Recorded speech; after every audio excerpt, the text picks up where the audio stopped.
Hello hi dears, എല്ലാവർക്കും പുതിയൊരു വീഡിയോയിലേക്ക് സ്വാഗതം. ഇന്ന് ഒരു സ്പെഷ്യൽ മട്ടൻ കറിയുടെ റെസിപ്പിയാണ്. അത് ചേച്ചിയുടെ സ്പെഷ്യൽ റെസിപ്പിയാണ്.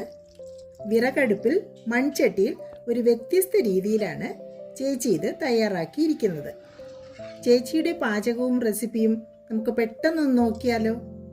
ടേസ്റ്റ് ടിപ്സിന് വീഡിയോ സ്കിപ്പ് ചെയ്യാതെ കാണണേ. നിങ്ങളും ഇങ്ങനെ തയ്യാറാക്കി നോക്കി കമൻസ് അറിയിക്കണേ. തീർച്ചയായും നിങ്ങൾക്ക് ഇഷ്ടമാവും. പാചകത്തിലേക്ക് പോകാം. ഒരു മൺചട്ടി അടുപ്പത്ത് വെച്ച് ചൂടാകുമ്പോൾ അതിലേക്ക് വെളിച്ചെണ്ണ ഒഴിച്ച് കടുക് താളിച്ച് ഇഞ്ചിയും വെളുത്തുള്ളിയും ചേർക്കുന്നു.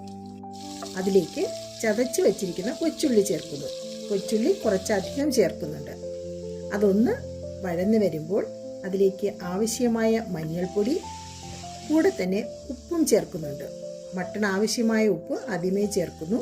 അതൊന്ന് വഴന്ന് വന്നതിന് ശേഷം കഴുകി വൃത്തിയാക്കി വെച്ചിരിക്കുന്ന മട്ടൺ ചേർക്കുന്നു. ഇനി ഇതിനെ നന്നായി ഒന്ന് ഇളക്കി യോജിപ്പിക്കുന്നു. ആ വെളിച്ചെണ്ണയും ഉപ്പും കൊച്ചുള്ളിയും എല്ലാം കൂടി മട്ടണിൽ ഒന്ന് പുരണ്ട് ചെറുതായി ഒന്ന് റോസ്റ്റായി വരണം. വന്നു കഴിഞ്ഞാൽ നമുക്കതിലേക്ക് ആവശ്യത്തിന് വെള്ളം ഒഴിക്കാം. നികക്കെ വെള്ളമൊഴിച്ച് അടച്ചു വെച്ച് നല്ല തീയിട്ട് വേവിക്കണം. ടോട്ടൽ 1 മണിക്കൂർ വേവിക്കുന്നുണ്ട്. മട്ടണ് നല്ല വേവുണ്ട്. അപ്പോൾ പല പ്രാവശ്യം അടപ്പ് മാറ്റി ഇളക്കി കൊടുക്കുന്നുണ്ട്. അങ്ങനെ ഇളക്കി വേവിച്ച് ചാറക്കൊന്ന് കുറുകി വരണം. ആ സമയത്ത് ഇതിലേക്ക് ആവശ്യമായ മല്ലിപ്പൊടി ചേർക്കുന്നു. മല്ലിപ്പൊടിയോടൊപ്പം തന്നെ കുരുമുളകും ചേർക്കുന്നു.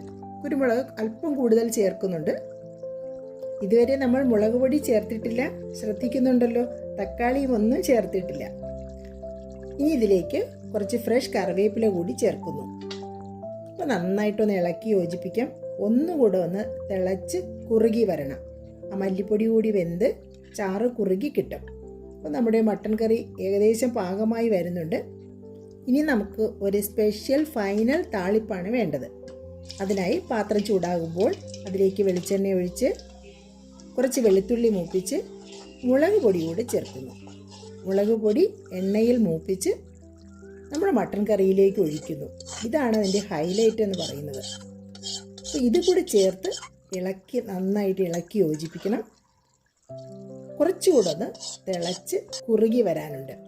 കുറച്ച് പുതിനയില കൂടി ചേർക്കുന്നു. കൂടെ തന്നെ പച്ച വെളിച്ചെണ്ണയും ചേർക്കുന്നു. ഇനി ഇതെല്ലാം കൂടെ ഒന്ന് യോജിച്ച് ഒന്ന് തിളച്ച് വറ്റാനേ ഉള്ളൂ. സൂപ്പർ ടേസ്റ്റി ആയിട്ടുള്ള മട്ടൻ കറി റെഡിയാണ്. തനി നാടൻ മട്ടൻ കറിയാണ് ഇത്. ശരിക്കും ഒരു കൊല്ലം സ്റ്റൈൽ പ്രിപ്പറേഷനാണ്, ചേച്ചിയുടെ സ്വന്തം പ്രിപ്പറേഷൻ. വളരെ ടേസ്റ്റി ആയിട്ടുള്ള മട്ടൻ കറി റെഡി ആയിട്ടുണ്ട്. സെർവിങ് ഡിഷിലേക്കൊന്നും മാറ്റാതെ ചേച്ചി ഡയറക്റ്റായിട്ട് എന്നെ പ്ലേറ്റിലേക്ക് വിളമ്പി തന്നു. കൂടെ നല്ല വെന്ത കപ്പയും. അത്രയും ടേസ്റ്റിയുള്ള ഉച്ചയൂണായിരുന്നു ഇന്നത്തത്. നിങ്ങൾ തയ്യാറാക്കി നോക്കി അഭിപ്രായം അറിയിക്കൂ. നിങ്ങൾക്ക് തീർച്ചയായിട്ടും ഇഷ്ടപ്പെടും. ഈ റെസിപ്പി ഒരിക്കലും നിങ്ങളെ നിരാശപ്പെടുത്തില്ല. Thank you all for watching.